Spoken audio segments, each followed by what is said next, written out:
Hello students, welcome in Apsa English में आपका फिर से स्वागत है। देखिए, आज के इस टॉपिक में हम लोग प्रीपोजिशन बिटवीन एंड अमंग पढ़ेंगे। दोस्तों, इंग्लिश तो देखने में जिसको आती है उसके लिए आसान है, लेकिन जिसको नहीं आती है उसके लिए बहुत ही खराब विषय है। अक्सर विद्यार्थी जो हिंदी मीडियम में पढ़ते हैं तो अब तो संभवतः प्राइमरी स्तर पे ही इंग्लिश का मतलब इस्तेमाल स्टडी अध्ययन किया जा रहा है, कराया जा रहा है। लेकिन इसके पहले जब हम लोग पढ़ते थे उस समय क्लास 6 से इंग्लिश का प्रारंभ होता था और एकाएक हम लोग को विद्यार्थियों को एक विदेशी भाषा का सामना करना पड़ता था। तो उस समय बहुत काफ़ी परेशानी होती थी, बच्चे घबरा जाते थे और जो बच्चे कमज़ोर थे, जिनके बैकग्राउंड अच्छे नहीं थे, माता पिता कोचिंग नहीं करा सकते थे बच्चों को, उनके लिए तो और पहाड़ होती थी। और उस समय सबसे बड़ी समस्या यह थी कि टीचर्स को लगता था कि विद्यार्थी पढ़ते नहीं हैं। हम जितना पढ़ाते हैं बच्चों को वे पढ़ते नहीं हैं, याद नहीं करते हैं या घर पे नहीं पढ़ते हैं, समझना नहीं चाहते हैं। लेकिन बात यह नहीं होती थी, बात यह होती थी कि समझ में नहीं आता था।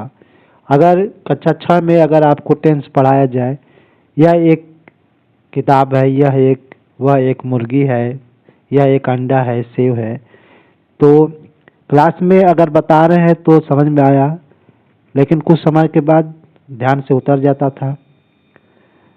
तो अगले दिन के लिए जब होमवर्क होता था तो विद्यार्थी नहीं करते थे। फिर टीचर क्लास लेते थे, सुबह खड़ा करके पीटते थे और इस पीटने के डर से विद्यार्थी और घबराते थे। नतीजा यह होता था कि विद्यार्थी कक्षा क्लास छोड़ देते थे या तो स्कूल नहीं जाते थे। तो आज के समय में तो मेरे ख्याल से ऐसी समस्या नहीं है, फिर भी मैं उन्हीं समस्याओं को ध्यान में रखकर यह चैनल बनाया हूँ और वीडियो अपलोड करता हूँ ताकि कमज़ोर से कमज़ोर बच्चा इंग्लिश को सीख सके, उसको समझ सके, ताकि उनके गार्जियंस टीचर परेशान न हो कि इतना पढ़ाने के बावजूद भी नहीं आ रहा है। तो गार्जियन से भी मेरा अनुरोध है कि अगर आप के घर में बच्चे हैं तो उनको हमारे चैनल पे समय निकाल कर उनको वीडियो को देखने के लिए मदद कीजिए या प्रोत्साहित कीजिए और कोशिश करिए कि वीडियो डाउनलोड कर लीजिए या तो फिर ऐसा कि ताकि आपको ऑफलाइन भी आप देख सकें, क्योंकि ऑनलाइन जब आप देखेंगे तो पढ़ाई करने जब चलेंगे, बच्चे चलते हैं तो बहुत से ऐसे टॉपिक आ जाते हैं जिसमें देखने में इंटरेस्ट के अनुसार बच्चे डाइवर्ट हो जाते हैं और यही नतीजा है कि जिस तरह से ये मोबाइल हम लोग के इस युग में आया है, अगर कोई चाहे तो वह बिना कुछ मतलब खर्चा किया, कम खर्चा करके वह अच्छी से अच्छी तालीम ले सकता है, पढ़ाई कर सकता है हर सब्जेक्ट का। तो चलिए ठीक है, शुरू करते हैं हम लोग। Use of preposition between and among. संबंध सूचक अव्यय बिटवीन तथा अमंग का प्रयोग। बिटवीन और अमंग दोनों का अर्थ होता है बीच में। बिटवीन कब लगेगा और अमंग कब लगेगा, यह हम इस वीडियो में हम लोग जानेंगे, इसको क्लियर करेंगे। तो बिटवीन मीन्स होता है बीच में। इसका प्रयोग जब कोई वस्तु हो, कोई व्यक्ति हो और दो हो और उनके बीच में बात आए तो वहाँ पर बीच में के लिए हम लगाएंगे बिटवीन। इसका प्रयोग केवल दो वस्तुओं या व्यक्तियों के लिए बीच में के अर्थ में होता है।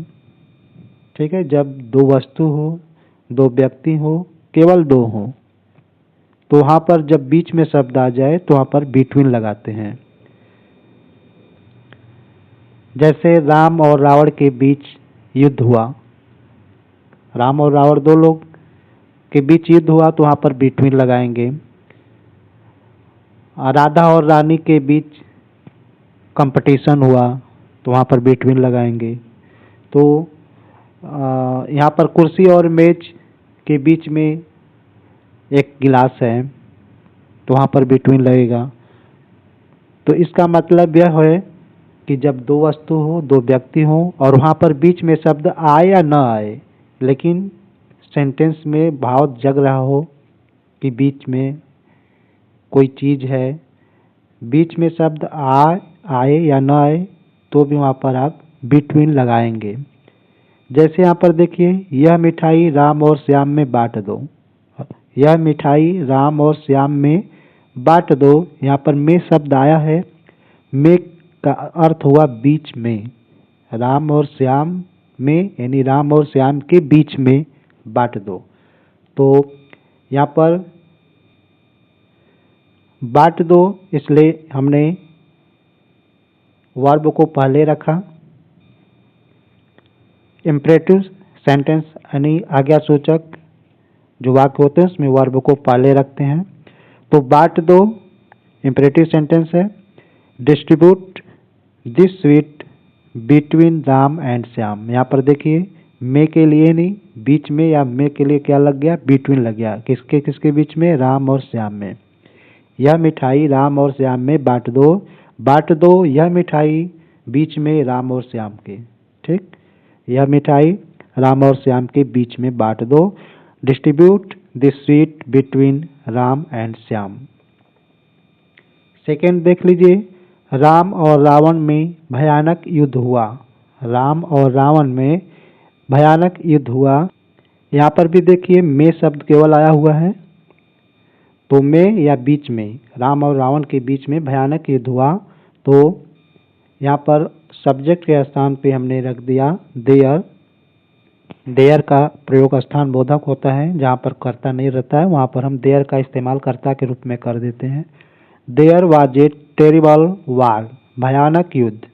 There was a terrible war between Ram and Ravan. Rama लिखते हैं राम के लिए, रामा लिखते हैं रावण, यहाँ पर रावणा हो गया। ठीक है, राम जब श्री भगवान का नाम लिखेंगे तो आप रामा लिखेंगे, RAM में रामा।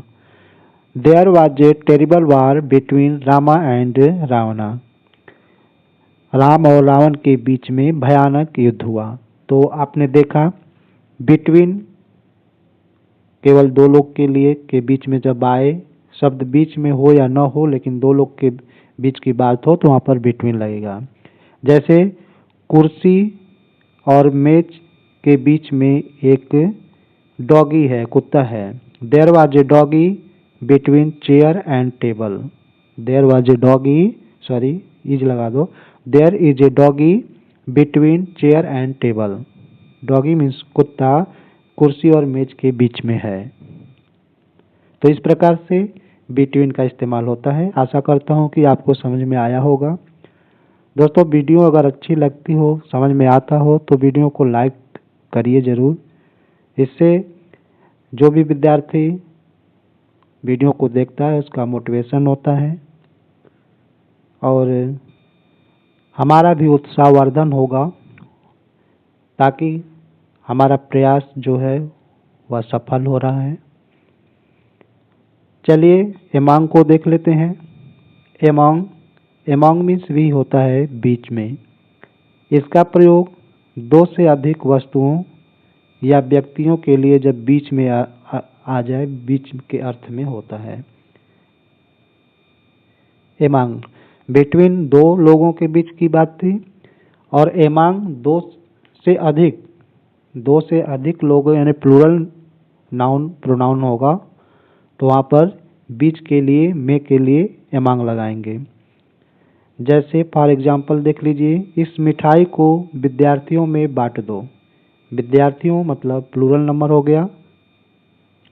दो भी प्लूरल ही होता है, लेकिन यहाँ पर दो से अधिक की बात हो रही है, प्लूरल की। तो इस मिठाई को विद्यार्थियों में बांट दो। बांट दो, distribute this sweet among the students. ठीक है, यहाँ पर बीच में के लिए आपका आ गया अमंग। सेकंड नंबर पे है प्राचीन फव्वारा पेड़ों के बीच में छुपा हुआ था। कोई फव्वारा है या कुआं है, चारों तरफ से वृक्ष से घिरा हुआ है, तो चारों तरफ से यानी दो से अधिक हैं वृक्ष, तो वहाँ पर बीच में के लिए क्या लगा दिया, अमांग लगा दिया। The ancient fountain was hidden among the trees. The ancient fountain, fountain means फव्वारा। पहले कक्षा 10 में फाउंटेन एक पोयम था, तो उस फव्वारे पर जो उसका भाव था, सेंट्रल आइडिया था, बहुत ही मार्मिक था और ज्ञानवर्धक था कि फव्वारा किस तरह से बिना रुके हुए पूरी ऊर्जा से कितनी ऊंचाई तक जाता है और अथक बिना थके हुए वह दिन रात फव्वारा चलता रहता है।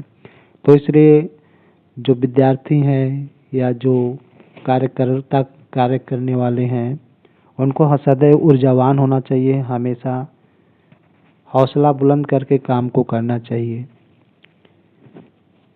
तो अब एग्ज़ाम भी आने वाला है यूपी बोर्ड या जीस बोर्ड का, तो आप लोग इंग्लिश को अच्छे से पढ़िए। सेंट्रल आइडिया हो, पंक्चुएशन हो, डायरेक्ट इनडायरेक्ट हो, एक्टिव वॉइस पैसिव वॉइस है, इसको आप पढ़ लीजिए। हम इसको जब हम लोग आगे पढ़ेंगे तो विस्तृत रूप से बताएंगे, अगले साल आपको काम देगा। इस बार तो अभी हम लोग इसे छोड़कर आगे नहीं बढ़ सकते हैं।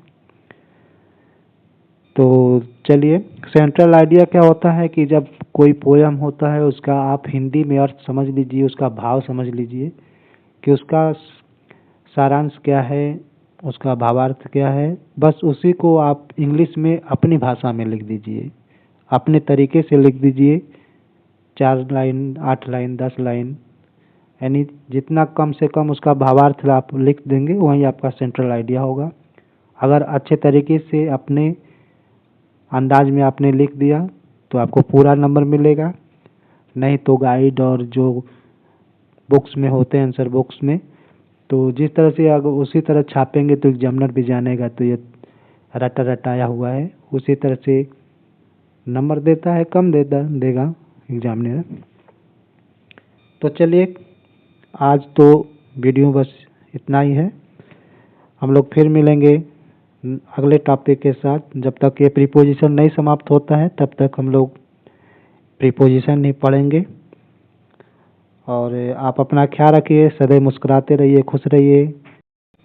अपने गुरुजनों का, अपने बड़े जनों का, माता पिता का हमेशा ध्यान रखिए और समाज में अच्छे कार्य को बढ़ाइए, अच्छे कार्य, ईमानदारी से कार्य को बढ़ाइए ताकि हमारा समाज बदल जाए।